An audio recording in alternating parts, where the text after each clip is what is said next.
What's up, you guys, and welcome to another episode of the Dark Sages Interlude. I'm your host, Chase the Dark Sage, and this show is brought to you by Beyond Beats and Culture, the best hip-hop show on the platform, YouTube itself. And before we actually get into today's episode, hit the like button and subscribe if you have not already to get more hip-hop goodness in your news feed or your subscription feed, wherever you're actually watching this or listening to this at. But in today's video, you already saw the thumbnail, you already saw the title. This is going to be a bit different than what I usually do, because usually I actually talk about the music itself. But in this episode, I kind of wanted to commemorate our first year of fully being Beyond Beats and Culture, the actual platform on YouTube itself. I know, to me, it's been a crazy journey. We have over 60 episodes on YouTube and on all DSP that's actually streaming podcasts itself. So I want to just commemorate this moment to say, like, yo, we did a really good job all in 2024. Beef aside, because hip-hop was at its biggest probably at that moment with the whole Kendrick and Drake beef itself. Besides that moment itself, it felt like a really great year for hip-hop in all, and obviously you can see that reflected within the content that we was creating in all 2024. But if you are new to the platform itself, well, go ahead, check out the catalog of videos that we have, because we have over 400-500 videos, which is mainly clips from the actual podcast itself. But man, it's just crazy to see what me and my cousin, my co-host, can actually create within a year and all the content that we've actually pushed out since then. But just to give you guys a little brief summary of who I am, where I come from, and like probably why like the channel kind of started off how it did. I actually have previous like content experience, like, or content making experience. That kind of sounded really weird the way that I phrased that, but I have previous experience when it comes to content creation. In fact, this whole back room is mainly because of my previous content endeavors itself. Now, if you guys are actually coming from my Dark Sage channel, you're familiar with what I do. But for those who are actually new to me and new to the actual platform itself, I am a content creator that used to make content on collecting. Everything that you see in the background, I've already made content of, whether it came from actual manga hauls, manga readings, just everything manga wise, because I am a fan of anime and manga, if you couldn't tell from the background. And so I kind of want to talk about that, briefly touch upon like why I kind of made the transition of I cannot speak today, why I made the transition of actually coming from manga making content to hip-hop content, because I know those are two completely separate niches, but I had to make the transition somehow, because when it comes to actually making the content on collecting, because that's what the main purpose of the Dark Sage channel was at one point, was collecting. And I do love to collect. Collecting is one of my favorite hobbies of all time. But when it actually comes to collecting, it's a very expensive hobby. If you guys actually go to the Dark Sage channel, there's buttloads of manga hauls, there's buttloads of me going shopping. There's a lot of content on there where I'm actually reviewing the content, well, I mean reviewing the actual manga itself, reviewing figures, reviewing manga, reviewing just anything anime merch wise, and it honestly became a bit draining. Pun intended, I guess, at this point, because it's expensive. That's a very expensive hobby, especially when you have multiple things you love and multiple mediums, which comes in like Blu-rays when it comes to movies, video games. And I'm a physical media buyer. I actually believe in preserving physical media content physically. That way you can always own it forever. And I collect vinyls itself. But like I said, when it actually comes to collecting, it's a very draining hobby. And so I felt like I couldn't really make that like a full-time thing on YouTube. While it was very successful and profitable for me at one point, I had to make the transition because it was honestly, like I said, really draining. I always had to spend money in order to make content, and I kind of didn't want to do that, because sometimes I just want to give my thoughts, my opinions on things, instead of just having to buy things and give my reaction of buying said thing itself. So that kind of got boring, it kind of got tedious, and so I actually made multiple channels, because I have a whole bunch of YouTube channels that I tried something and I stopped it because I just felt like it wasn't like me, or I felt like I couldn't be consistent with it, because my main baby, the actual main channel that I used to have, well, that I still do have, the Dark Sage itself, it took up a lot of time and it took a lot of effort from me. But because of my cousin really inspiring me to actually do this podcast together with me and him, it actually opened up a lot of doors, I feel like, for me, and it opens up a lot more opportunities later on in the future itself. But let's actually go ahead and actually look at some things right here. So if you guys, like I said, are not familiar with my main channel, this is my main channel, the Dark Sage YouTube. Yeah, I got a lot of subscribers. I have a lot of skin in the game, if you want to say, and you can see that, you know, I was doing pretty well for myself. I actually still love collecting. It's just that last year I didn't really collect much, because there wasn't really much that I really wanted within my collection. I feel like my collection right now is kind of complete at where it's at. Obviously there's some things I do want to keep up with, like JoJo's Bizarre Adventure, which is one of my favorite anime / manga series, and Dragon Ball Z / Dragon Ball Super, whenever that's coming out, but that's on hiatus, so I'm definitely waiting for that. So I made a whole bunch of content in terms of like actually manga collecting itself, doing how-to videos, doing unboxing videos, doing review videos, doing overview videos, to give people a gist of like what are they getting getting into when they're buying this manga. What mangas do I recommend as someone who's a beginner in manga collecting itself? And I've done a whole bunch of room tours, figure reviews as well. I've done a whole bunch of stuff, and yes, you guys already know. If you are not familiar, you don't know. I am a very nasty man, and I've talked about nasty man manga. If you guys don't know what that is, go to this playlist. You'll fully see what it is, but everything on here is censored. The whole uncensored version is on my actual personal Patreon itself. But because I was doing this right here, it became a lot, like I said, right? Where I had to spend money every time I wanted to make some content. I didn't want to do that, and I actually wanted to talk about the content. And when it comes to collecting and actually reviewing stuff, the audience there, how can I say this? The audience isn't really there for you to actually talk about what you like. It's more so like to talk about what you like to buy. So I thought to myself, I want to make a channel where I'm just reacting to manga. And so I actually made a channel called Read the Room. I actually started reading manga, doing a live read / live reaction, and I was reading manga. The first series I did was JoJo's Bizarre Adventure Part 7 Steel Ball Run, which phenomenal manga if you guys have not checked it out. I've done a lot of stuff on here, and I've grown this channel as well. I believe this channel right here is like 2 years old, 217 videos, 1.3K subscribers, which I'm not really focused on this channel anymore like that either because of Beyond Beats and Culture itself. Now this channel, I do at least one video a week at the time of me recording this, but as of right now, 2 videos are coming out a week until I get to my 1 video a week schedule itself. As you see right now, we're currently reading Don, and I'm like, all right, this is cool, but this isn't really like what I love, because right here, this is a machine. This is the machine like YouTube channel that I have where it's like, okay, I know what I'm gonna do every single week. I go in here, it's like a 9 to 5. You know what you're gonna do. You do what you got to do, and then you kind of leave. I make a video. I know what I'm going to read. I don't know what I'm going to read necessarily within the chapter itself, but I know that I'm going to read like a new Don chapter or a new JoJo's Lands chapter from JoJo's Bizarre Adventure Part 9. I know I'm going to go in here and I'm going to read some manga, and I'm going to edit it, and I'm going to put it up. I already have a thumbnail editor for this, so shout out to my thumbnail editor. This is a well-oiled machine that I'm just having working in the background, right? Like, this isn't my main focus. It was at one point, but I realized like it's not going to gain traction as fast as something compared to my collecting channel or Beyond Beats and Culture itself. And so in the middle of me actually doing this, my cousin, you know, he came up to me, he was like, yo, we already done a podcast, which we have experienced podcasting. We've started numerous podcasts, and we have just not been consistent with them, except for one in the past that I will not name in this video right here. But in those previous podcasts, you know, I didn't have the experiences that I have with content creation like I do now, right? And so with the Dark Sage experience that I've gained from there, I've learned how to read analytics. I've learned how to make thumbnails. I've learned how to actually use YouTube SEO. I've learned how to make capturing titles and things like that. In the previous podcast stuff, I didn't have that experience. I didn't know how to grow a podcast channel. And so I tried to take that experience from Dark Sage. I moved it to Read the Room. I was trying to figure out how to read the room. I kind of found a formula there. And like I said, me and my cousin, we've always done podcasting. We've always talked about our opinions. We've always talked about our hobbies in person. And we plan to actually grow the actual network itself, because we are going to be starting a podcasting network, or a media network, I guess. We've always tried to figure out, like, you know, let's talk about this. Let's do this. Let's make some content of this, because we enjoyed actually doing it itself. And so, like I said, I took the experience from all this, and I wanted to make something to where it's like, I don't have to spend money to always do this. I want to be able to enjoy my hobbies and talk about my hobbies without the expenses of it. That's funny. But so, you know, we was talking, we was like, yo, let's do a music podcast, because we heavily love music. We heavily love hip hop, obviously. He's more of a music fan. I'm more of a hip hop and R&B fan itself. It was like, yo, let's start this, because I've always said to myself, like, yo, all these white guys are in the hip hop spaces, monetizing and gaining and profiting from our culture. Why are we doing this? Why aren't there many big black faces within the hip hop culture in terms of content creation itself, besides reactors? Like, yeah, it's easy to react, but how is it to actually talk about and form your opinions on the music after you've digested it, after you've actually sat with it, after you've actually like had to actually formulate some thoughts outside of what other people think and outside of the actual hype factor itself? And so we thought to ourselves, let's go ahead and create Beyond Beats and Culture. And this was way before the Drake and Kendrick beef itself.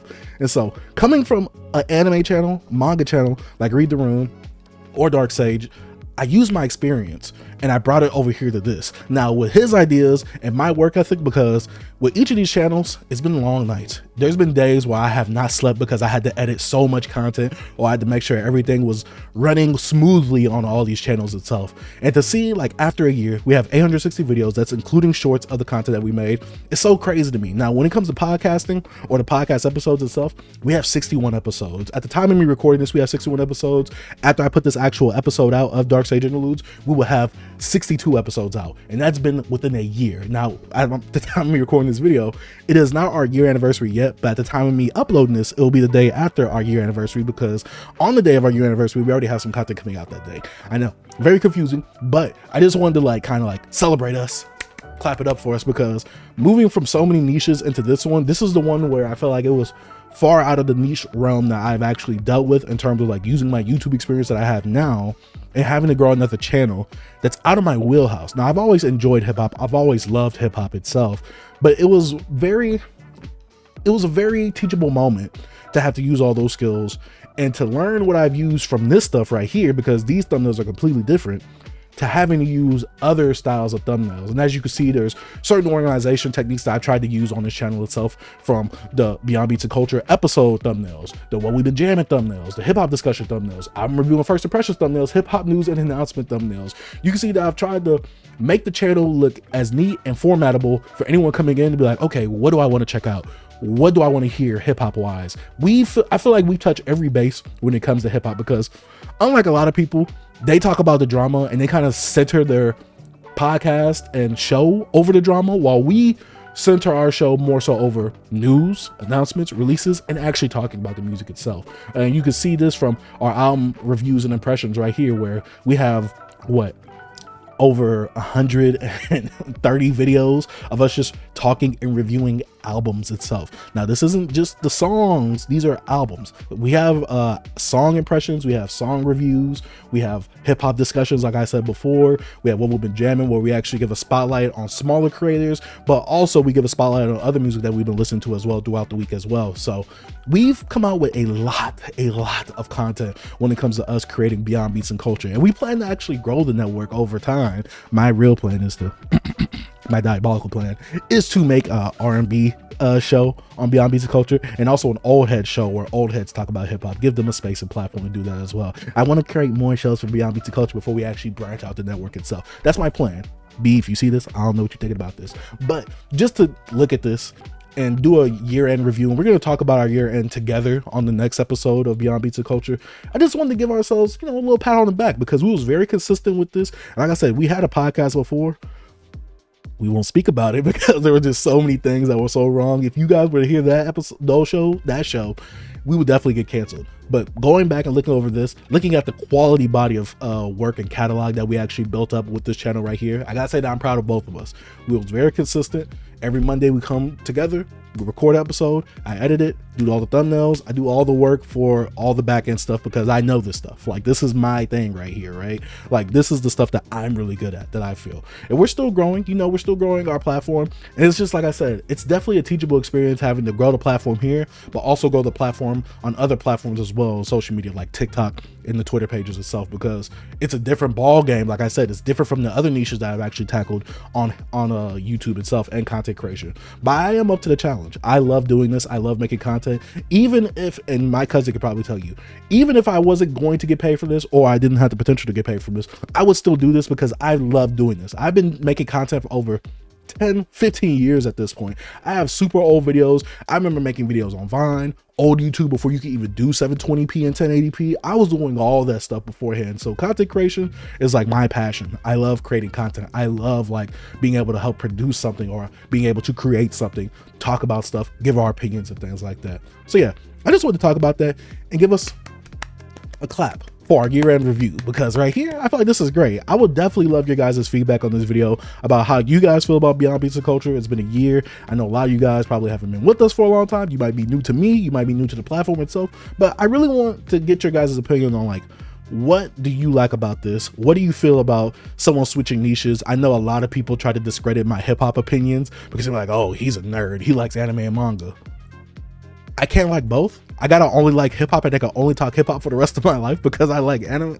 What is the logic in that? People really try to discredit my opinion. And like I always say, and the main thing about the Beyond Beats and Culture channel we kind of share, me and my cousin, is that we welcome differing opinions. We are not saying like our opinion is the number one opinion. We have the right opinion. We do believe that we got the best content out there, but we're not saying that our opinion is number one. Like, you gotta listen to our opinion, you gotta agree with us, or else you're out of here. No, we welcome different opinions because that actually furthers the discussion within the hip hop space itself. Because like like I said before, we really love hip hop. We have a passion for hip hop. He loves music. I love hip hop and R&B itself. We love discussing this type of stuff and having conversations and furthering conversations and actually evolving and transforming the conversations itself.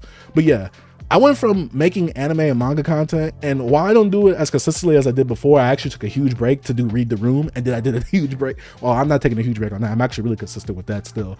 But I took a break on that to do one video a week over there, to do daily content on this channel right here. And it is a lot. Like I said, there's lots of sleepless nights. There's lots of nights where I'm formulating, I'm speculating. We even have 2 other shows that we added to the platform with the Dark Sages Interludes, which you're watching this currently right now. But then you also have Let's Have a Conversation, which is my co-host's solo podcast itself. And you know, there's been a lot of things I've learned, like I said, in terms of content creating, from anime and manga content, collecting content over here, because I've been on YouTube for a very long time. And also this podcast right here, this solo one that I have, is to help me formulate and speak better in one go, rather than doing a bunch of cuts, a bunch of edits, because I want to give you guys my raw and true opinions of how I'm actually trying to convey them and how to articulate them, which is why I don't really do that many cuts or edits in these episodes, because I'm trying to learn how to speak better as well, because I want to become a better speaker. I want to become a better host. I want to become a better everything when it comes to content creation, because I'm ready to level up. I'm ready to evolve like a Pokemon, god dang it. But yeah, that's about it for today's episode. Like I said, give me your guys' thoughts and feedbacks on Beyond Beats and Culture. It is a year talking about this, and I always try to do like a year type of anniversary for each of my channels itself, except for Read the Room, because I like to keep that thing consistent right there. It's an older machine, like I said. But this right here, this is more so based off of 2 people, both of our personalities, and I kind of got to work around that, which it creates for a challenging experience, but also a very fun experience, because like I said, I'm up to the task, I'm up to the challenge. And if any of you guys have any tips and tricks, if any of you guys have any feedback, if any of you guys want to pick my brain on certain things, let me know in the comment section down below. Hey, our Twitters are in the description down below in each and every video. So if you want to hit me up on Twitter, DM me, at me, ask me anything, let me know in the comment section down below. I love doing this type of stuff. Creating content is a passion of mine. I cannot see my life without creating content, besides probably watching a lot of movies and playing a lot of video games. I would definitely be able to do a lot more things if I wasn't creating content. A lot of my time is spent here at this desk, creating the content, editing the content, formatting the content. A lot of my time is spent on that. I have no life because of content creation, but it's my passion and I love it. And I wouldn't change my life to do anything else besides this. Now, if I could, you know, fully get paid for this, become rich off this, that's one whole different thing right there, right? Because I get to hiring people, but this is my passion. I love doing this no matter what. Like I said, let me know about your thoughts on me moving from anime to manga. I mean, from anime and manga collecting to manga reading to hip hop. Completely different niches. But like I said, I have a passion for a lot of things. As a person, you could have hobbies. You could have different things that you love to do. There's different things that you could love to like interact with, love to like enjoy. I don't get why people like to put me in a box like, oh, you like Dragon Ball Z, you're Dragon Ball Z hitting, which this says the Dark Sage. Oh yeah, so much anime in the background. This is manga, this is not anime, which the anime comes from the manga itself most of the time. But a lot of people like to invalidate my opinions because I love manga. I have a whole bunch of manga stuff. He's not a real hip hop fan. If you were to see my vinyl collection, I am definitely a true hip hop fan, because I actually support the media that I talk about and that I love itself. But like I said, and like I keep saying, because I keep thinking I'm about to end this, but I'm really about to end this now. Make sure you like and subscribe if you have not already. And like I said, comment your thoughts on this down in the comment section down below. This is more of a personal video. Like I said, I'm not really talking hip hop in this video right here, but this whole thing is about hip hop and me turning into a hip hop content creator, which, like I said, in the old podcast we had, we used to talk about every single type of mediums in terms of entertainment, from movies, TV shows, anime, and we used to do album reviews too. This is a way better format of what we've created right here. And while I had fun and while I would love to go back and do certain things over there, this is definitely where we've moved. This is definitely where we evolved, transformed it with my cousin's ideas, my work ethic, my way of actually knowing how to work certain things. I think that this is a really good team that we have, a really well-oiled machine kind of over here as well too. There's some things that we got to work out, some things we got to get better at, and there's always going to be room for growth. We're not saying that we're perfect, and I'm never going to say that. I'm always ready to learn more and newer things to help progress us. But I think right now we've done pretty good for our first full year, especially with the whole beef happening, which is insane that happened the same year that we started this podcast right here. But yeah, let me know your thoughts about the podcast down in the comment section down below. I just wanted to celebrate a year anniversary and give ourselves a pat on the back for what we've actually created, and the I guess the base, the supporters that we've also garnered as well. But yeah, let me know in the comment section down below what y'all think about this. Like and subscribe, like I said already. I'll see you guys in the next episode of the Dark Sages Interlude. Dark Sage out. Peace. See, when I ain't had no money, I still had sauce. See, if you don't got no sauce, then you lost.